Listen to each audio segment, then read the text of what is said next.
Hi, everybody. I'm Steve Grin, and this is part 2 of my week-long trifecta back to Iraq. Now, in part 1 yesterday, we gave you a horrifying glimpse of life and death inside the Islamic State. Today, let's take a step back and look at the broader war, which stretches from Lebanon through Syria into Kurdistan, much of Iraq, and perhaps all the way to Iran. Let's bring on Scott Ott and Bill Whittle so we can do just that. Gents, Iraq is in political turmoil right now. Prime Minister Maliki has apparently ordered heavy units of the Iraqi army around the city to protect himself from his own parliament in what looks like a sort of a coup, while claiming that he's the victim of a coup by the parliament.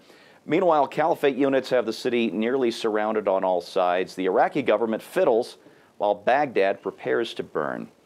Scott, would it shock you to learn that the White House denied aid up until just this weekend, hoping that the threat posed by the Islamic State would force the Iraqis to, and I'm quoting the president here, would force the Iraqis to get their political act together? That's like firefighters refusing to turn on the hoses until after giving you an hour-long lecture about smoking in bed, isn't it? Wow. Yeah, I think going back to the Bush administration, we heard phrases like, you know, as the Iraqis stand up, we will stand down. The problem is the Iraqis have only been propped up, and then we stood down. You know, we bailed out, and they were in a situation where they hadn't really developed that infrastructure so necessary to the rule of law and to perpetuating individual liberty. They don't have that infrastructure yet, and you know, I don't know if they'll ever have it. I know people want it, but as long as those little principalities and those little business interests, it's kind of the sort of crony politics on steroids that we wouldn't even recognize here in the United States. As long as that exists, there is no such thing really as a central Iraqi government. They cannot guarantee freedom for their people. They're incapable of defending themselves. And even the good-hearted Iraqi soldiers who go out there and want to defend their communities and their families are being betrayed by their own military leaders.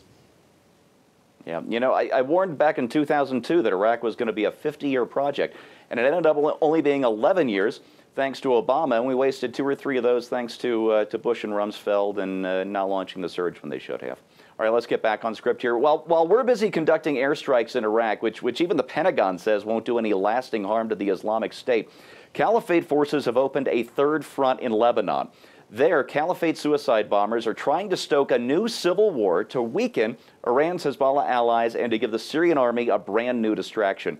Meanwhile, Iran just signed a $20 billion energy deal with Moscow so that both countries can get out from under our sanctions. And, well, I guess that's it for Vladimir Putin helping us talk Iran out of their nuclear weapons program. Bill, I have a simple question for you, but I'm not sure it has an answer. What's our foreign policy in the Middle East? What day is it? Look, foreign policy of the United States should be based on the fundamental principles of the United States. Alliances come and go. International politics change all the time. Presumably, your national character and your national ideals, your national values are current. That's what defines you as a nation. The United States is based upon freedom. If human freedom is on the table, if human freedom is what we believe in more than anything, if our Constitution is designed to provide human freedom at home, then human freedom ought to be the aim of our foreign policy. And then it's just a question of deciding how deeply we want to get into this fight. Nobody's fighting for freedom. It's not our fight. If somebody is, we have to ask ourselves how much of a commitment we want to make. Now, we have to understand something, and this is the kind of conversation we probably should have had on September 12th of 2001, but which we haven't had yet to this day. Who is it we're fighting here, and what is it they want? It's a pretty simple question, really. You might have thought that would have been the first question asked, but no one's ever asked it. When we were fighting with Nazi Germany, we knew who we were fighting. We knew what they wanted. We knew everything about them. We understood the language. It was not a problem. We didn't go ashore saying, well, we can't say Nazi because that might make some German Americans upset, and we can't refer to the Luftwaffe because, you know, or Blitzkrieg or any of that stuff because it's offensive to German Americans. We knew who we were fighting. We knew what we were up against. Same thing with Japan. Now, I don't mean to take this into novel form, but just very briefly, I think it needs to be said. World War II is a remarkable example because Nazi Germany and Imperial Japan were, in my opinion, the two most lethal foes that we've ever faced. We faced them at the same time. We defeated both of them. That's not remarkable. It is remarkable, but that's not what's remarkable. What's remarkable is that modern Germany and modern Japan have become our 2 strongest allies.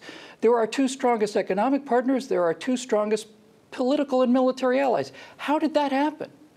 It happened because, first of all, we utterly defeated them. We utterly defeated them and reduced them to ruins to the point where they wanted to sue for peace. And we had actually accomplished that in Iraq. But it also happened because we understood that the day of actual victory was not the end of the procedure, it was the beginning of the procedure. In the case of Japan, we sent an emperor over there with a corncob pipe to replace their existing emperor. And this emperor, named, well, you know his name, went in Douglas there. MacArthur. Yes, and he dictated a constitution to the Japanese people that essentially turned them into Americans. And that's exactly what happened. They became baseball-loving, freedom-loving, hard-working, successful, rich Americans. Same thing happened in Germany. This is what we refused to do in Iraq because of the left. Because of the left.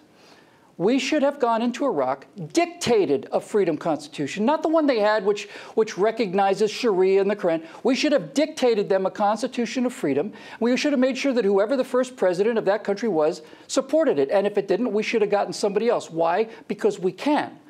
There's no point in dying for freedom if you allow people to steal it from under your feet. That's exactly what happened. We lost the will to win the peace.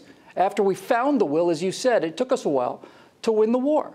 It's not a mystery this thing has happened. And the final thing I'll just say about this is very simple. We are fighting an ideology that is international, and to say that these are radical Islamists is again to deceive ourselves.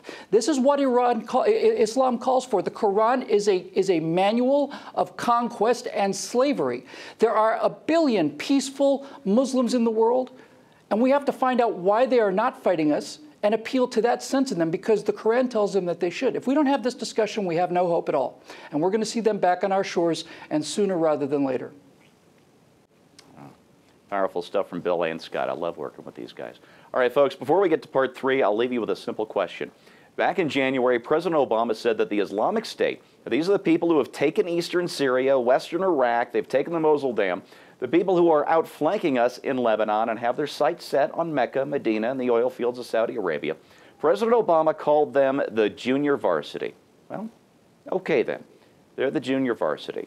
So what does that make the Obama administration?